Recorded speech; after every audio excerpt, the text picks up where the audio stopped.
talk about Nigeria's pension industry because the operators and members of the legislative chambers who are in charge of pensions met at the weekend in Lagos to review key reforms, challenges, and opportunities in the sector since inception nearly 20 years ago.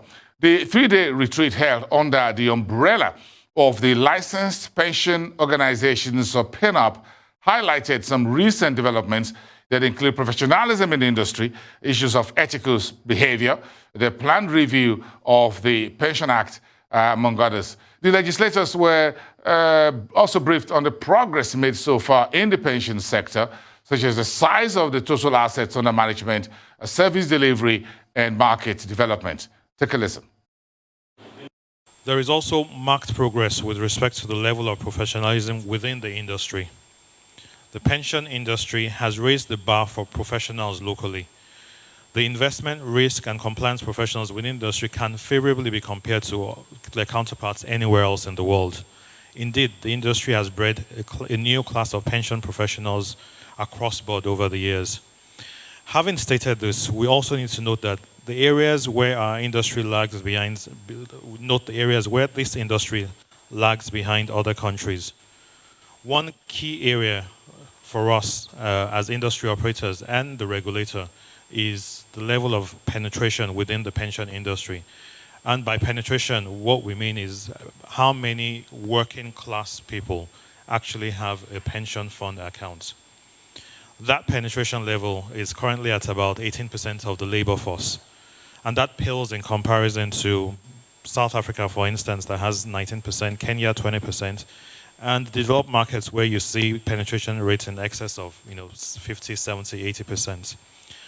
Consequently, it goes without saying that the industry needs to deepen its level of penetration and make pensions more encompassing, especially within the informal sector. Another area of improvement is the level of pension assets to GDP. Nigeria's level of pension assets to GDP is only just over 7%, while in developed markets you typically see this in the high 70s, 80s, and even 100. So whilst the level of pension assets are relatively large in absolute terms, when you look at this in relation to our gross domestic product, GDP, it is actually very low. And for pensions to be a lot more pervasive and a lot more relevant to the average Nigerian, we need to find ways to continue to grow this space and ensure that that ratio goes up. So in summary, whilst we can applaud the fact that the industry has grown in a number of areas over the years, there are still many areas that require improvement and growth. This is not lost on us as operators, and we continue to work with the regulator and other stakeholders, including the National Assembly, on areas in the near and long term that we can grow. This includes areas like market development, service delivery, national impact, upskilling of pension professionals, and maintaining a sound and ethical environment in the industry. On market development, we are engaging with market operators, the stock exchanges, the bond exchanges, the regulators, international organizations to develop new and alternative products that pension assets can profitably invest in. It is in ours and the contributors' interest to continually find products and markets that meet these objectives so that we can diversify the assets of the assets within the pension space and ensure that we move gradually away from investing just in largely government securities, but in more private-oriented securities. On service delivery, we realize that the industry needs to continue to find ways to reduce the cost to acquire clients and the cost to acquire service and the cost to deliver the service to these clients. We need to increase the level of technology adoption and collaboration within the industry on shared service and the likes, where we're able as operators to collaborate our back office, reduce the cost of providing that service, and hopefully even transfer those cost improvements to our contributors. 17 years into the pension reform, we can all be very proud of the gains and progress that the industry has made over this period.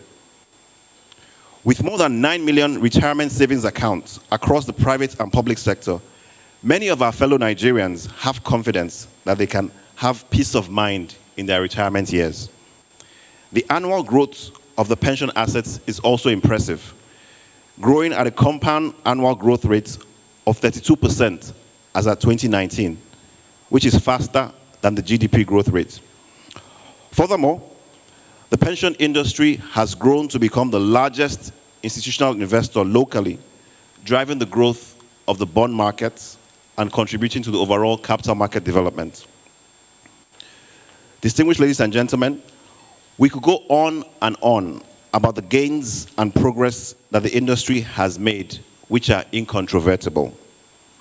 These gains would not have been possible without the support of the National Assembly and every stakeholder here present.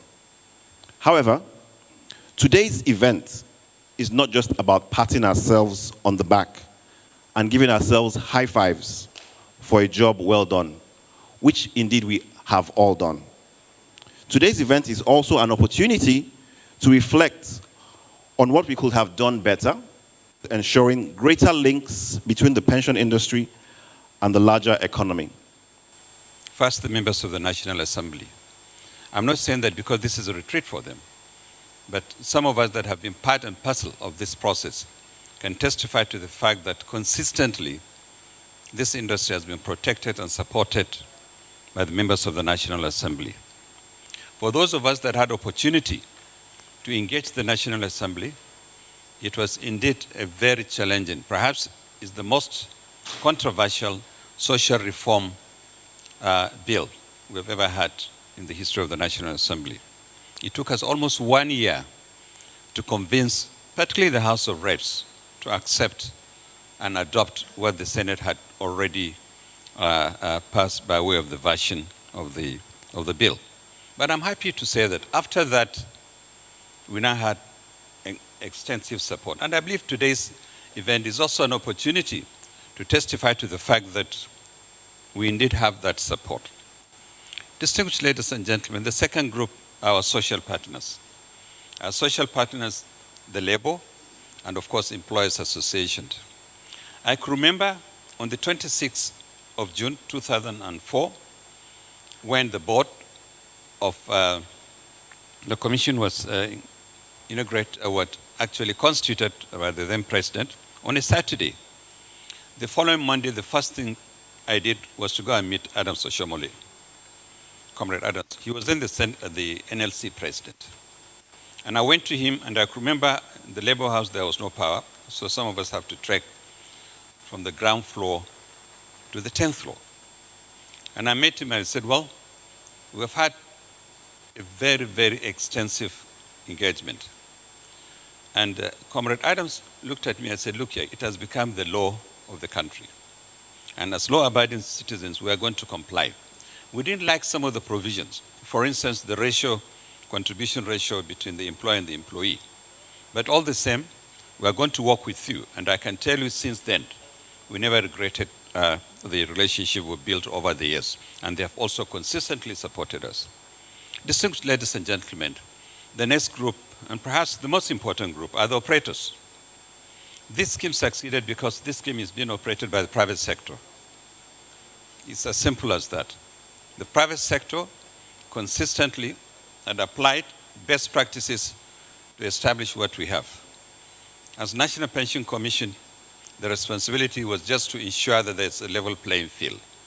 And I can tell you, with what has been said so far, it's indeed a thing of joy that indeed we have been where we are today.